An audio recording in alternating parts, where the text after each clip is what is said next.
أهلا. صدقا وحشتوني جدا جدا جدا جدا جدا. خليني أقول صباح مساء الخير حسب التوقيت اللي قاعدين تشوفون المقطع. أعرف إني غبت عنكم شهر بس كنت محتاجة هذه الإجازة، وحقيقة عندي نقص في الكتب الجديدة لأن كتب مني لفرات لسه ما وصلت. أنا طلبتها وهو في انتظار توصل. طيب شوفوا، أنا في الحالة هذه أبدأ أرجع أقرأ القديم عندي. فالرواية هذه من القديم اللي في 2019 تابعني أكيد شاف الترخيص، بس الجدد أنا ما أعتقد أنهم شافوا الترخيص، فخلونا نبدأ. اسمها فندق الفاندوم، دانيال ستيل، من الدار العربية للعلوم ناشرون، الطبعة 2013. طيب خلونا نتفق اني انا لخصت الشقيقات ولخصت بنين ولكن ما عجبتني. يعني ايش تتكلم فندق الفاندوم؟ طيب هذا الشخص كان متزوج وكانت حياته مرة سعيدة مع زوجته وتزوجها عن حب، بس لما صار عمر بنتهم الوحيدة 2 بدأت سلوكياتها تتغير وبدأت تخون زوجها، خلينا نقول، لين وصلت لمرحلة حبت الشخص هذا وتزوجته. كان نجم روك معروف، وتركت بنتها مع أبوها لأنه هي ما هي مستعدة أنه تبقى البنت معاها وتربطها بالماضي. اتزوجت هذا الشخص وجابت منه أولاد، وطبعا كانت تزور بنتها من مالك الفندق بشكل مرة قليل، يعني ممكن 2 أو 3 في السنة، واتصالاتها برضو مرة قليل لأنها مشغولة مع عائلتها الجديدة وما هي فاضية. طيب الأب إيش سوى؟ الأب درس في لوزان وكان حلم حياته إنه يمتلك فندق. لقى فندق صغير معروض البيع وقرر إنه يمسك هذا الفندق يرممه ويغير فيه ويحوله فندق مختلف، سماه فندق الفاندوم. عادي تمشي الأمور بشكل طبيعي. يصير عمر بنته 4 سنين، تبدأ تعشق موضوع الحفلات وتنسيق الزهور، وصارت تحب موضوع العربات وتوصيل خدمة الغرف. ليش؟ عشان تاخذ عينات الشامبو والصابون. صارت تحب جينيفر مديرة مكتب أبوها، وخليني أقول إنها استعاضت بها كأم وصارت أمينة أسرارها. والأب مبسوط لهذا الشيء لأنه يقدر يعرف كل شيء عن بنته. بعدها في عمر 8 سنين هي آوت مشرد. طبعا هذا الشيء خلى أبوها ينجلط، خلى أبوها ينجن، إنه خاف عليها. في النهاية هو شخص مشرد، هي ما تعرفه ولا هو يعرفها، فهذا خلاها تخاف، خلاها يخاف عليها.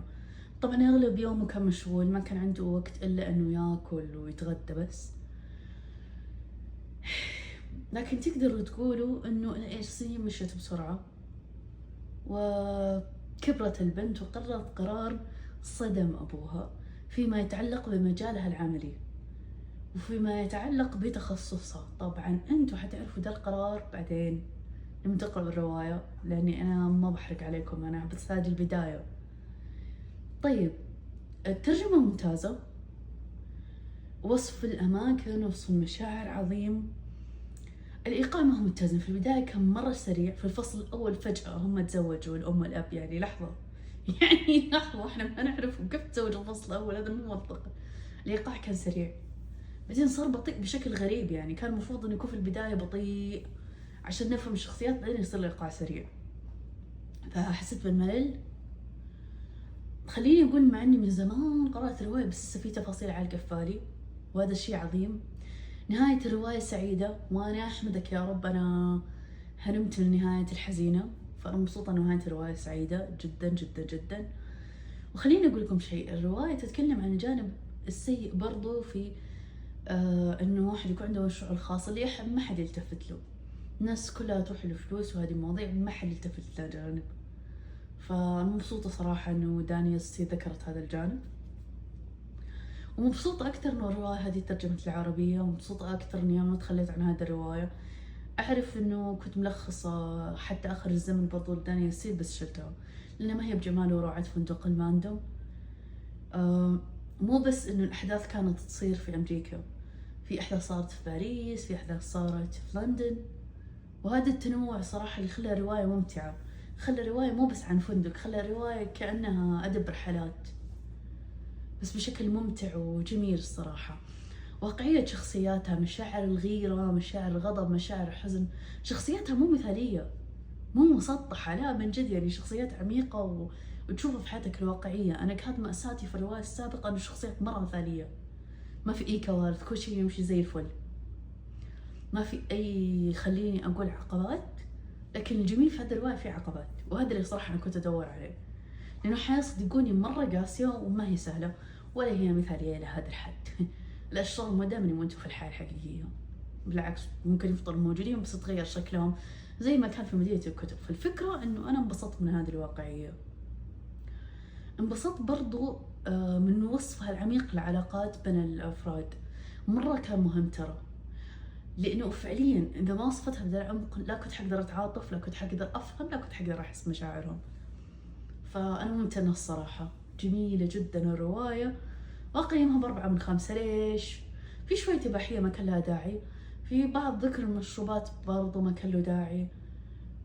كان يقدر يحذفها المترجم عادي، المترجم ليه الأحقية في هذا الموضوع، كان يقدر المترجمة معليش، المترجمة لها الأحقية في هذا الموضوع وكانت تقدر تحذفها. بس لكن حقيقة كرواية طبعا أنصحكم تقرأوها.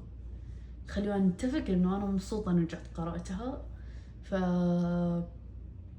خلينا نقول إنها راح ترجع تفوز بأفضل روايات قرأتها في 25، هي ومدينة الكتب، ورواية أخرى برضو الصراحة ماني فاكرة اسمها. شو صادقة معاكم ما أفتكر اسمها. صورتها موجودة في حسابي في انستغرام 22.GHAIDA، وموجودة في جميع مواقع التواصل الاجتماعي الخاصة بي. وفي إن شاء الله في المقطع القادم بإذن الله راح أعيد تصوير كتاب الغرفة 722 اللي ما حسيت إني أديته حقه، والكتاب عميق ويستحق من يعطيه حقه.